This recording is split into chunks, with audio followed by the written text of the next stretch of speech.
بسم اللہ الرحمن الرحیم۔ حضرت حمزہ کی شہادت۔ دوستو، قریش نے جب دیکھا کہ اللہ کے رسول لوگوں کو اللہ کی طرف بلانے سے نہیں رک رہے ہیں تو پھر انہوں نے غریب مسلمانوں پر اپنا غصہ اتارنا شروع کر دیا۔ جب ٹھیک دوپہر ہو جاتی تو یہ کافر غریب مسلمانوں کو پکڑتے اور تیز دھوپ میں ریتیلی زمین پر ان کو لٹا دیتے اور ان کے سینے پر کوئی بھاری پتھر رکھ دیتے تاکہ وہ کروٹ نہ بدل سکے۔ ان کے جسموں پر گرم گرم بالو ڈال دیتے، لوہے کی سریا آگ میں گرم کر کے ان کے جسموں پر چپکا دیتے، اور کبھی ان کو پانی میں ڈبو کر بہت دیر تک ان کی سانس روک دیتے۔ مسلمان ان ساری تکلیفوں کو برداشت کرتے لیکن اللہ کے رسول کو نہ چھوڑتے۔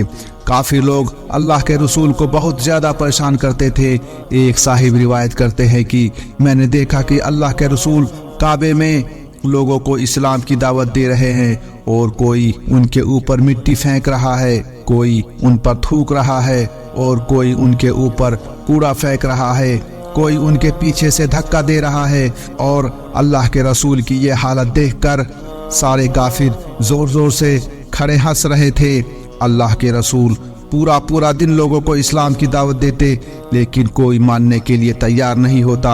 ایک روز اللہ کے رسول صفا پہاڑ پر بیٹھے ہوئے تھے کہ اچانک وہاں ابو جہل آ گیا۔ کافروں میں اللہ کے رسول کا سب سے بڑا دشمن ابو جہل ہی تھا۔ اس نے اللہ کے رسول کو گالیاں دینی شروع کر دی۔ اللہ کے رسول خاموش بیٹھے رہے، اس کو کوئی جواب نہ دیا۔ جب ابو جہل نے دیکھا کہ محمد مجھے کوئی جواب نہیں دے رہے ہیں تو اس نے ایک پتھر اٹھایا اور اللہ کے رسول کے سر پر مار دیا، جس کی وجہ سے اللہ کے رسول کے سر سے خون بہنے لگا۔ اللہ کے رسول خاموشی سے اٹھے اور کعبے کی طرف چلے گئے، آب زمزم سے جا کر اپنے زخم دھوئے اور پھر اللہ کے سامنے سجدے میں گر گئے اور رونے لگے۔ حضور کے چچا حضرت حمزہ ابھی اسلام نہیں لائے تھے، وہ اس دن شکار کرنے گئے ہوئے تھے۔ حضرت حمزہ جب بھی شکار کر کے شام کو واپس آتے تو بڑے اکڑ کے چلتے تھے۔ اس دن بھی جب وہ مکہ کے اندر داخل ہو رہے تھے تو دو غلام لڑکیوں نے ان سے کہا کہ اے حمزہ، اگر آج تم اپنے بھتیجے محمد کی حالت دیکھ لیتے کہ ابو جہل نے ان کو کیسے مارا تھا تو شاید تم ایسے اکڑ کے نہ چلتے۔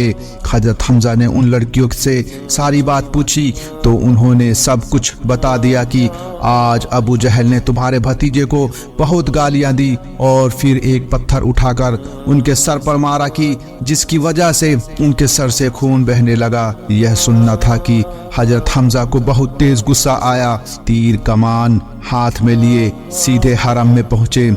ابو جہل اپنے ساتھیوں کے ساتھ حرم میں ایک ٹولی بنائے ہوئے تھا۔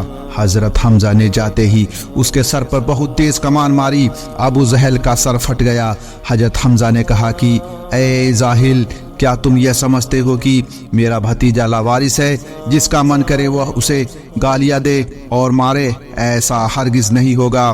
اگر دوبارہ تو نے میرے بھتیجے کی طرف نظر بھی اٹھائی تو تیرا بہت برا حال ہوگا۔ اس کے بعد حضرت حمزہ اپنے بھتیجے حضور صلی اللہ علیہ وسلم کو تلاش کرنے لگے۔ حضور صلی اللہ علیہ وسلم اس وقت کعبے کے پاس سجدے میں پڑے ہوئے تھے اور بہت رو رہے تھے۔ حضرت حمزہ ان کے پاس پہنچے اور کہا اے میرے بھتیجے، لیکن اللہ کے رسول صلی اللہ علیہ وسلم نے سر نہ اٹھایا۔ حضرت حمزہ نے دوبارہ کہا اے میرے بھتیجے، اللہ کے رسول نے پھر بھی سر نہ اٹھایا۔ حضرت حمزہ نے تیسری بار کہا اے میرے بھتیجے، اللہ کے رسول نے سر اٹھایا، آنکھوں میں آنسو بھرے ہوئے تھے۔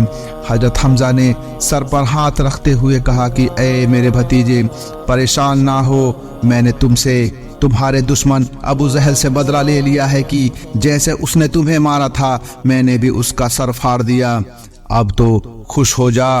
حضور نے بڑی بے نیازی سے فرمایا کہ اے میرے پیارے چچا، مجھے اس بات سے کوئی خوشی نہیں ہوئی۔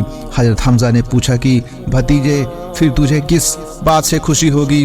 اس پر حضور نے فرمایا کہ چچا جان، اگر آپ اسلام قبول کر لو تو مجھے سب سے زیادہ خوشی ہوگی۔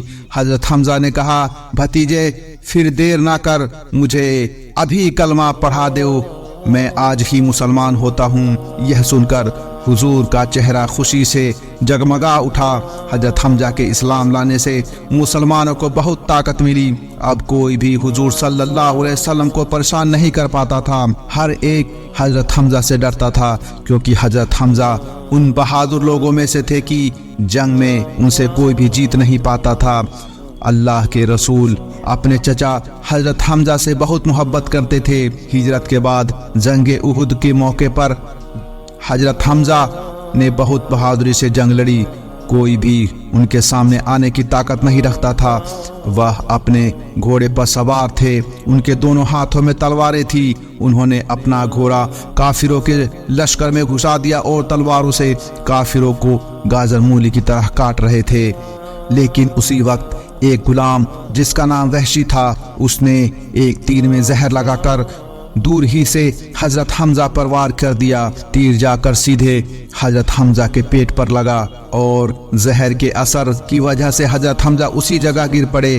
انہیں خون کی الٹی ہونے لگی اور دیکھتے ہی دیکھتے ان کی شہادت ہو گئی۔ اس جنگ میں مسلمانوں کو ہار کا سامنا کرنا پڑا تھا، اس لیے ہندہ نام کی ایک کافر عورت کو اپنی دشمنی نکالنے کا موقع مل گیا اور اس نے حضرت حمزہ کی لاش کو تلوار سے کاٹ ڈالا اور ان کا کلیجہ نکال کر چبانے لگی۔ ان کی ناک کان کاٹ دیے، ان کی آنکھیں باہر نکال لی اور ان کی لاش کی بہت بری حالت بنا دی۔ جنگ کے بعد اللہ کے رسول نے صحابہ کرام سے پوچھا کہ میرے چچا حمزہ کہاں ہے؟ مجھے نظر نہیں آ رہے۔ ایک صحابی نے کہا کہ اے اللہ کے رسول، آپ خود ہی چل کر دیکھ لیجئے۔ اللہ نے ان کو شہادت عطا فرما دی۔ یہ سن کر اللہ کے رسول کی آنکھوں سے آنسو بہنے لگے اور ان صحابی کے ساتھ اللہ کے رسول چل دیے۔ ایک پیڑ کے پاس جا کر ان صحابی نے ایک لاش کی طرف اشارہ کرتے ہوئے کہا کہ اے اللہ کے رسول، یہ آپ کے چچا حمزہ کی لاش ہے۔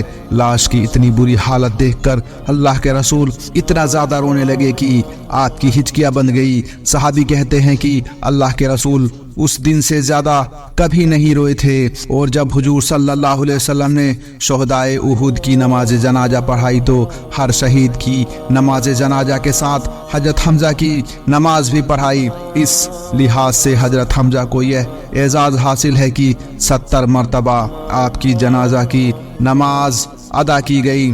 اس واقعے کے 7 سال کے بعد وہی غلام جس نے حضرت حمزہ کو قتل کیا تھا اللہ کے رسول کے پاس آ کر مسلمان ہو گیا۔ ان کا نام وحشی تھا۔ اللہ کے رسول نے وحشی سے پوچھا کہ تو نے میرے شیر جیسے بہادر چچا کو قتل کیسے کیا؟ وحشی نے جواب دیا کہ اے اللہ کے رسول، حضرت حمزہ جیسے بہادر آدمی کے سامنے تو کسی کو آنے کی طاقت نہیں تھی۔ ان کی تلوار بجلی کی رفتار کی طرح چلتی تھی، جو بھی ان کے سامنے آتا اس کا مرنا لازمی تھا۔ اس لیے میں نے ایک پتھر کے نیچے چھپ کر دور ہی سے ایک تیر پر زہر لگا کر ان پر وار کر دیا اور ان کی شہادت ہو گئی۔ اللہ اکبر۔ پیارے دوستو، اگر آپ کو میری یہ ویڈیو پسند آئی ہو اور آپ کو اس ویڈیو سے کچھ سیکھنے کو ملا ہو تو ایک پیارا سا کمنٹ کر کے نیچے دیے گئے سبسکرائب بٹن کو دبائیں۔ شکریہ۔ السلام علیکم ورحمۃ اللہ وبرکاتہ۔